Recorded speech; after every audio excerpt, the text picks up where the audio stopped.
Yaani mimi nakumbukanga kauli ya mzee Magufuli alisema hata kama una umri kidogo aje tafuta mwanamke uoe. Ndawekea kilipu kwanza ndawekea. Sasa Magufuli alisema kama hata una umri kidogo tafuta mwanamke uoe. Watanzania wakapata huyu.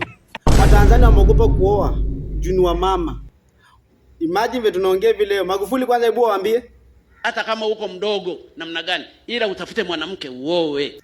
Sawa, mzee Magufuli siogopi kukuambia uliachewe mama kiti. Wanaume wa Tanzania wanapiga nyeto mpaka wanakufa. Hebu ona. Nawashauri vijana kuanzia miaka 23 oeni. Leo hii angalia mtu amefia ndani inatuuma sasa sisi wanawake. Hata mzazi wake akija kusikia atasikitika sana maana baba ni wa siku nyingi. Na ni miaka nyingi akiwa amekaa kabla hata mwenye nyumba akai hapa alikuwa anakaa. Leo hii nawashauri vijana oeni. Miaka 23 22 oa. Na huu mtaa una mabinti. Sinyamaza hapa, ambia wenzako. Ati? Halo, Watanzania nyinyi mbinguni mtapasikia tu. Halo. Peponi mtapasikia tu. Nyinyi mbinguni mtaionea tu hapa TikTok. Huko mbinguni huko hakuna nyinyi pale mnaenda.